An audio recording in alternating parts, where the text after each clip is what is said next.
Ok les jeunes, donc je reprends toujours sur la fin de la séquence 4, le grand 3. Donc, on vient de voir avec Merleau-Ponty, philosophe structuraliste, qu'on ne pouvait pas séparer nature et culture, qu'en l'être humain, ces deux dimensions étaient totalement imbriquées, et que donc cette frontière était une fausse frontière, une frontière artificielle, puisque les comportements qui nous semblent les plus naturels, en réalité, sont déjà toujours influencés par des codes culturels. On l'a vu par exemple avec la sexualité ou l'alimentation, qui semble être liée à des besoins biologiques et corporels, mais qui en réalité, dans leur manifestation, sont fortement imprégnés de codes culturels et qui varient fortement selon les époques et les cultures. Bon. Alors pourquoi créer une fausse opposition entre nature et culture du coup? Pourquoi depuis le début du cours on est en train de se demander si l'être humain doit plutôt rester dans la nature ou passer à la culture? Parce que cette fausse opposition est en réalité un outil qui va servir à créer de la domination, à justifier une domination. Alors d'abord une domination sur les animaux, ben oui, parce que depuis le début du cours on a mis les animaux du côté de la nature et les êtres humains du côté de la culture. Comme si, on avait dit, vous vous rappelez, que les animaux, ils n'avaient pas besoin d'aller à l'école pour devenir ce qu'ils étaient, tandis que l'être humain a besoin d'être socialisé, etc., a besoin de culture pour vraiment devenir humain. Vous vous rappelez l'exemple des enfants sauvages. Bon, en fait, on se rend compte que c'est faux. Les animaux ne sont pas complètement du côté de la nature non plus. Eux aussi ont une culture. Si vous prenez un animal et que vous le séparez de ses congénères, des autres membres de son espèce, eh ben, cet animal ne va pas lui non plus devenir pleinement ce qu'il doit être. Il ne va pas développer l'ensemble des comportements que l'on attend chez les animaux de cette espèce. Vous prenez un animal, par exemple, et vous mettez dans un zoo, relâchez-le dans la nature, il ne saura plus se débrouiller.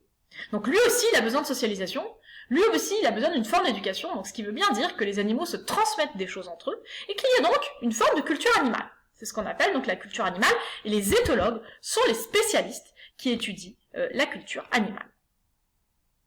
Donc le fait de remettre en cause cette hiérarchie entre humains qui auraient une culture et animaux qui n'en auraient pas, on appelle ça l'antispécisme. L'antispécisme, c'est le fait de lutter contre le spécisme, l'idée selon laquelle les êtres humains seraient supérieurs aux animaux et donc auraient le droit de les exploiter.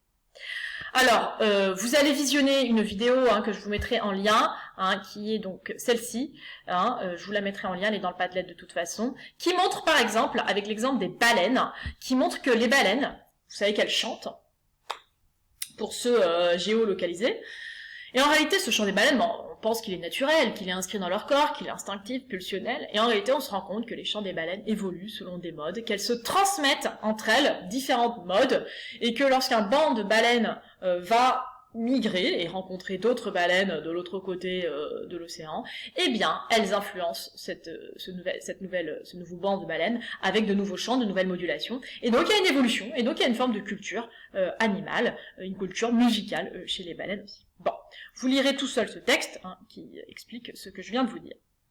Je vous ai mis également une interview, enfin je crois qu'elle n'est pas dans la version polycopiée de votre cours, une interview qui montre comment les animaux se transmettent des savoir-faire, notamment avec l'usage d'outils. Alors, cette fausse opposition entre nature et culture, elle sert aussi à justifier une domination des hommes entre eux. Bah oui, parce qu'une fois qu'on a dit que ceux qui étaient du côté de la culture, c'est-à-dire les humains, étaient supérieurs à ceux qui étaient du côté de la nature, c'est-à-dire les animaux, on a créé un espèce de club exclusif des humains, qui, parce qu'ils appartiennent au club exclusif des humains, auraient le droit de dominer les autres. Mais du coup, on se rend compte dans l'histoire, cette frontière nature-culture, elle a été utilisée pour hiérarchiser des peuples. Il y aurait des peuples qui seraient du côté de la nature, qui seraient pas assez civilisés, qui seraient sauvages, et donc du coup, ça justifierait d'aller les dominer, et d'aller donc les civiliser, leur apporter notre civilisation. C'est ce qui a donc permis de justifier la colonisation et de justifier l'esclavage.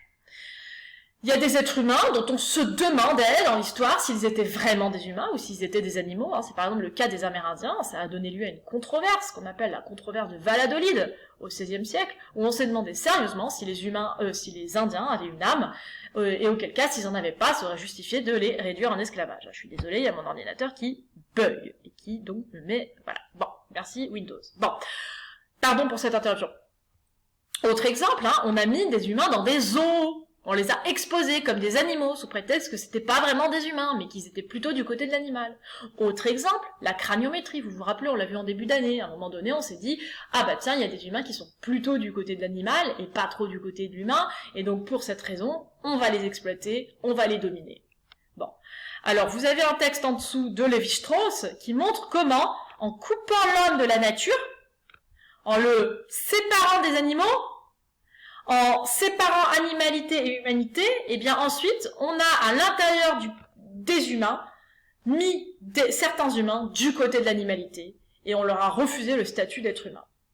Donc vous voyez comment l'anthropocentrisme, le fait de couper l'homme des animaux, mène à l'ethnocentrisme. L'ethnocentrisme, c'est le fait de mettre sa culture au centre du monde, de penser comme sa culture comme étant plus civilisée que les autres. Puisqu'on va dire que d'autres cultures sont pas vraiment des cultures, mais sont plutôt du côté de la nature, sont sauvages. Donc on voit comment cet ethnocentrisme a rendu possible l'esclavage, la colonisation, l'exploitation, l'extermination d'autres peuples. C'est ce qui a permis à la philosophie des Lumières de dire que, par exemple, la colonisation était en fait une bonne chose puisqu'elle permettait de répandre la civilisation sur le reste du monde. Donc vous voyez comment la hiérarchisation des peuples a permis de justifier en réalité l'exploitation des peuples. Alors, Lévi-Strauss montre que cet ethnocentrisme, le fait de penser que sa culture est au centre, en fait, elle est le résultat d'une profonde ignorance. On pense que les autres cultures ne sont pas sophistiquées, ne sont pas vraiment civilisées, sont totalement barbares, parce qu'en fait, en réalité, on ne les comprend pas. Si je vous donne à écouter une musique de chambre, de cours du XIVe siècle chinois, je pense que vous n'allez rien comprendre, que votre oreille ne va rien entendre, parce que c'est trop subtil, on ne connaît pas ces codes-là, ces codes musicaux, et du coup vous allez penser que c'est nul, c'est pas raffiné. Vous allez penser qu'à côté Mozart c'est beaucoup plus sophistiqué. Bon, pourquoi je parle de ça? Parce qu'il y a eu une polémique en 2012 où un député français, Claude Guéant, a déclaré à l'Assemblée nationale « Toutes les civilisations ne se valent pas ». Et donc des anthropologues lui ont répondu « Mais non, mais tu crois que ça ne se vaut pas, tu hiérarchises des civilisations parce qu'en réalité tu n'y comprends rien ». On a tendance parfois, par exemple, à penser que l'Afrique est un vaste continent où il n'y a pas eu d'histoire, où il n'y a pas eu de culture, où il n'y a pas eu de grande civilisation, tout simplement parce qu'en fait on n'y connaît rien. Souvent on est assez inculte, assez ignare sur l'histoire des empires africains qui précèdent la colonisation, sur par exemple la sophistication de certaines musiques polyphoniques à percussion. Donc le barbare, nous dit Lévi-Strauss, c'est celui qui croit à la barbarie. Le barbare c'est celui qui rejette à l'autre le statut d'humain sous prétexte que sa culture, ses codes, ses pratiques, ses mœurs, ses habitudes, ses coutumes, on ne les connaît pas, et donc du coup on les juge comme étant animales. Vous voyez, habitude de sauvage, cela n'est pas de chez nous. C'est en fait, lorsque quelque chose nous est étranger, on juge ça comme étant barbare, et on rejette hors de la culture tout ce qui ne se conforme pas à la norme sous laquelle on vit, et on juge ça comme étant naturel, comme étant sauvage. Et en réalité, en faisant ça, en traitant l'autre de barbare, c'est nous qui sommes barbares. D'accord. Et d'ailleurs, l'Europe, lorsqu'elle a commencé à hiérarchiser les individus et les cultures, en leur refusant le statut d'humain, en leur refusant le statut de culture et de civilisation, a commencé à se vautrer dans les actes les plus atroces, les plus barbares. Ça a commencé avec la colonisation, et puis ça a abouti à une hiérarchisation des races que vous connaissez en plein milieu du XXe siècle.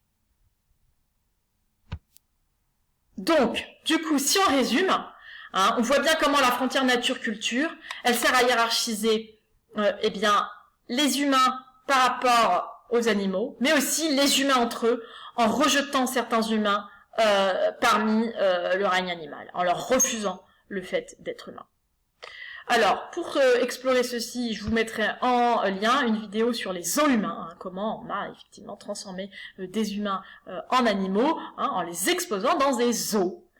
Voilà. Et je vous mettrai également un lien sur la polémique avec Claude Guéant, où j'ai expliqué ce député qui a expliqué que certaines cultures étaient moins civilisées que d'autres. Mais en fait, tout simplement parce qu'il ne connaît pas. Et lorsqu'on ne connaît pas, on juge ça barbare, on juge ça pas sophistiqué et sauvage. Voilà.